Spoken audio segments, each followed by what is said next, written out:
If you're paying around 8,000 Rand a month in rent, you could own your own home instead.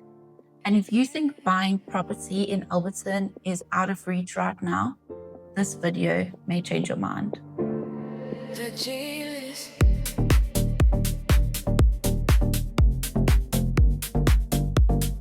My name is Gina from Ep.3, and this is the G List, where I break down the best value properties on the market right now.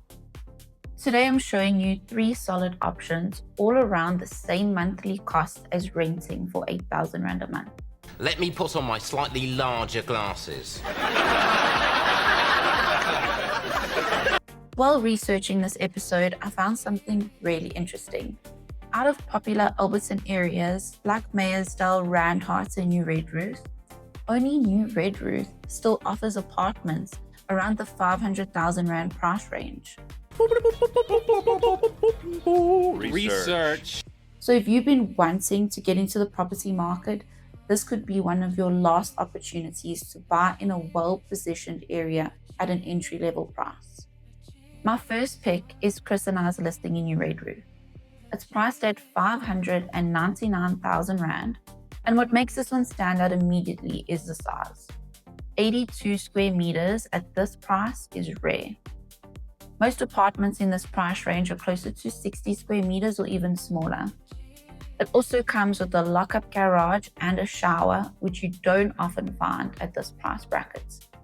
It's cozy, it's well looked after, and honestly, it just feels loved. Aw, that's sweet. My second pick is listed by Glenn from Data Realty. This is a 2-bedroom, 1-bathroom apartment with a single garage and a beautiful granite kitchen. It's 64 square meters, it's practical, secure, and a really good lock-up and go option. And then my third pick, listed by Margot and Cheryl from Astrodon. Also a 2-bedroom, 1-bathroom, single garage, and 64 square meters. But here's what people don't always realize. For around 13,000 Rand, you could completely retile any one of these apartments with modern tiles and completely change the feel of the space. And that's the difference between renting and owning. When you rent, the money is gone. See ya. But when you improve your own property, you're investing back into yourself. And here's the crazy part. The monthly repayments, levies, and the rates on these properties work out to around the same amount many people are already paying in rent, roughly 8,000 Rand a month. So instead of paying off someone else's bond, you could start paying off your own. And if you bought one of these as an investment property, you'd likely achieve around 6,000 Rand per month in rental income.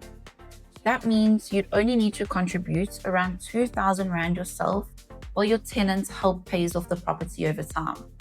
And one day that property is paid off and the rental income comes to you, because that is how wealth is built, one property at a time.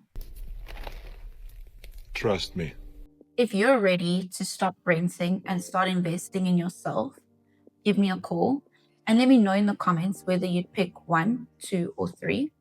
And don't forget to like and follow. And I'll see you next time on the G List.